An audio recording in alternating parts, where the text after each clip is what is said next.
हर दिन सुबह में निकलने वाला सूरज इस संसार को यही संदेश देता है कि जो औरों के जीवन का अंधेरा दूर करने के लिए, उनके जीवन में रोशनी लाने के लिए, अपनी गति को बनाए रखने के लिए हमेशा प्रयत्नशील होता है। उसकी चमक को और भी बढ़ाने के लिए हमेशा परमात्मा प्रयत्नशील होते हैं। जो औरों के सपने की चिंता करता है, उसकी सपने की चिंता तो परमात्मा करते हैं। एक गांव में एक छोटा सा मंदिर था।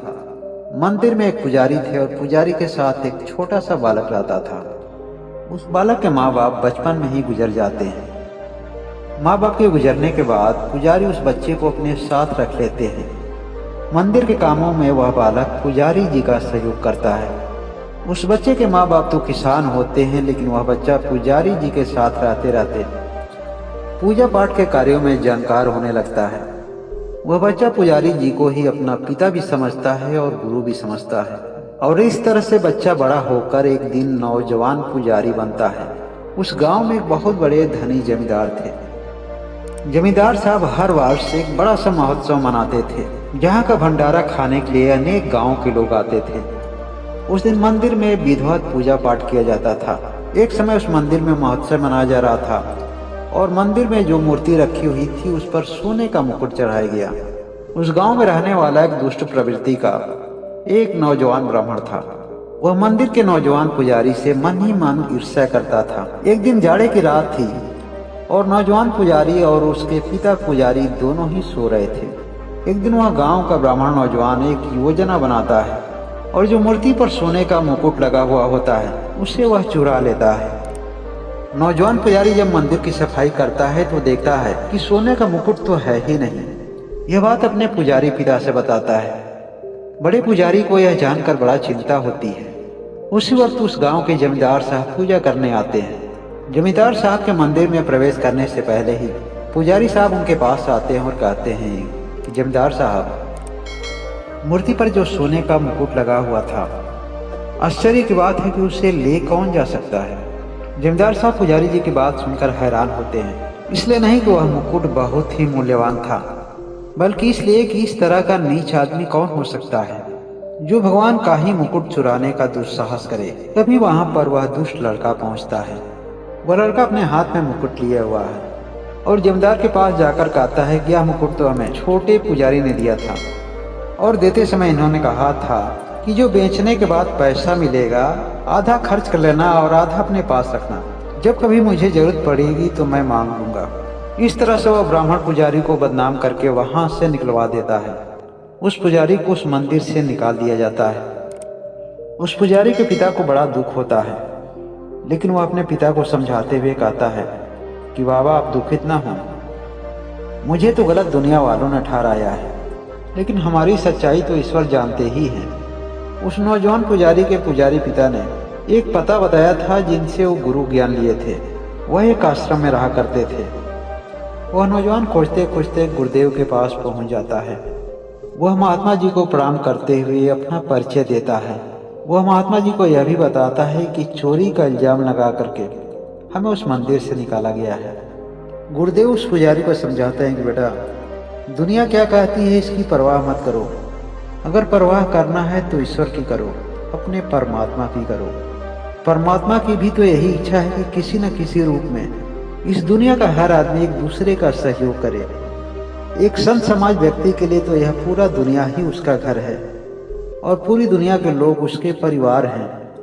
यही भाव रखते हुए अपना धर्म और अपना कर्म करते रहो। उस दिन से वह पुजारी गुरुदेव का शिष्य बन जाता है।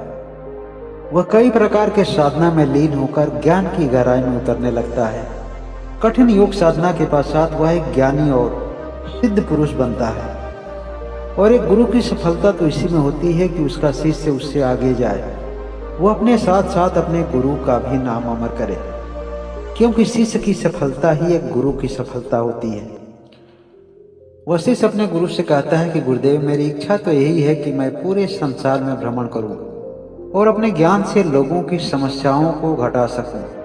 आप कृपा करके मुझे इजाजत दें। गुरुदेव अपने शिष्य को आशीर्वाद देते हैं कि तुम जहां भी जाओगे, तुम्हें और तुम्हारे ज्ञान को पाकर लोग अपने आप को धन्य मनाएंगे।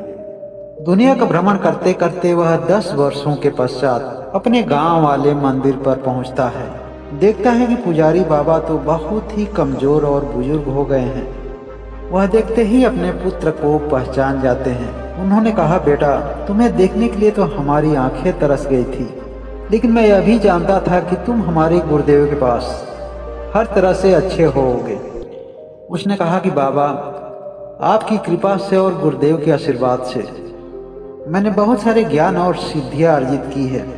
मैं कुछ समय से दुनिया का भ्रमण कर रहा हूँ, हर गांव में जाता हूँ, लोगों के उनके अज्ञानता से दूर करता हूँ, क्योंकि अधिकतर लोगों के जीवन में अधिकतर दुख तो उनकी अज्ञानता के कारण ही है।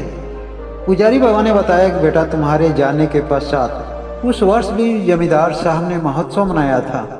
उस महोत्सव में एक साथ 2 घटनाएं हुई। जिस बालक ने तुम पर चोरी का इल्जाम लगाया था, वह मंदिर में फूल चढ़ा रहा था। उसके शरीर का आधा भाग पैरालिसिस का शिकार हो गया और जमींदार के पास एक ही छोटा लड़का था, वह पागल हो गया। जमींदार साहब ने बहुत पैसा खर्च किया, लेकिन ठीक नहीं हो पाया। अब तो वह बड़ा भी हो चुका है और उस वर्ष से जमींदार साहब ने महोत्सव कराना बंद कर दिया। एक दिन पुजारी जी अपने लड़के को लेकर उस बीमार लड़के के घर जाते हैं जिसने चोरी का इल्जाम लगाया था।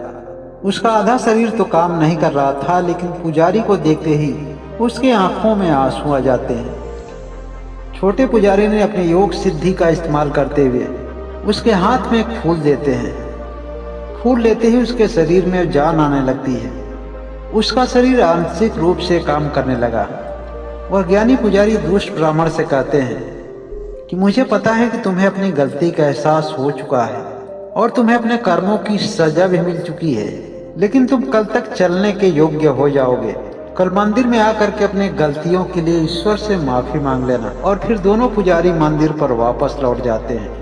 उस ब्राह्मण बालक के ठीक होने की सूचना जमींदार साहब को होती है और उन्हें यह भी पता चलता है कि ब्राह्मण पुजारी आ गए हैं। दूसरे दिन जमींदार साहब अपने लड़के को लेकर मंदिर पर पहुंचते हैं। जमींदार साहब को भी अपनी गलतियों का एहसास हो चुका था। उन्हें पता चल गया था कि उनके कर्मों के परिणाम उनके लड़के को मिला है। जमींदार साहब ने छोटे पुजारी से माफी मांगते हुए कहते हैं कि मेरी सबसे बड़ी गलती यही थी कि मैं दुष्ट बालक पर विश्वास कर लिया और मैं चोरी के इल्जाम को सत्य मान लिया। अज्ञानता के कारण मैं उस वक्त नहीं समझ पाया कि आप दोनों तो ईश्वर के प्रतिनिधि हैं, जबकि मैं तो एक संसारिक आदमी हूँ। और तभी वह दुष्ट ब्राह्मण बालक पहुंच जाता है जो पैरालिसिस का शिकार था, लेकिन अब उसकी शरीर आंशिक रूप से काम करने लगी थी। छोटे पुजारी उस मंदिर में जाते हैं और भगवान के सामने खड़ा होकर प्रार्थना करते हैं और कहते हैं कि हे मालिक, हे ईश्वर, हे परमात्मा, अगर वास्तव में आप मेरे कर्मों से खुश हैं और हमने जीवन में कुछ अच्छा काम किया हो, तो आज मेरी छोटी सी इच्छा जरूर पूरी करें। यह मेरा आपसे आग्रह है। मैं आपका भक्त हूँ। अगर मेरी भावना आपको अच्छी लगे तो यह मेरी छोटी सी भी इच्छा जरूर पूरी करें। और भगवान के चरणों से 2 फूल उठाते हैं। एक फूल वह जमींदार के बच्चे को देते हैं और दूसरा फूल वह दुष्ट बालक को देते हैं। हाथ में फूल लेते ही वह दोनों ही बेहोश हो जाते हैं। छोटे पुजारी कहते हैं कि घबराने की बात नहीं है और थोड़ा सा जल लेकर उन दोनों के शरीर पर छिड़कते हैं और दोनों लोग उठकर खड़े हो जाते हैं और स्वस्थ व्यवहार करते हुए पुजारी का पैर छूते हुए कहते हैं, आज से आप हमारे गुरु हैं। अब पुजारी हर दिन लोगों को ज्ञान देते हैं, लोगों को अच्छी सीखें देते हैं और हर साल की तरह इस साल भी मंदिर पर एक बड़ा सा महोत्सव मनाया जाता है। इस कहानी का सार बस इतना ही है कि अच्छा कर्म करें और जो कर्म करे वह दूसरे लोगों की समस्याओं को दूर करने के हित में हो। आपकी कर्म की दिशा परोपकार की होनी चाहिए। इससे केवल लोगों का ही भला नहीं होगा, बल्कि परमात्मा के द्वारा आपका भी भला होगा। ईश्वर आपकी समर्थता में बरकत करेगा। आप जितनी रोशनी बांटने का प्रयास करेंगे, आपके अंदर की रोशनी परमात्मा उतना ही बढ़ाता जाएगा। यह ज्ञान आपको कितना प्रभावित करता है आपके विचारों पर निर्भर करता है। और आपके विचार क्या हैं कमेंट करके जरूर बताएं। और जो लोग अभी तक इस चैनल को सब्सक्राइब नहीं किए हैं, वह सब्सक्राइब करके बेल आइकन की घंटी को जरूर दबा लें। बहुत बहुत धन्यवाद।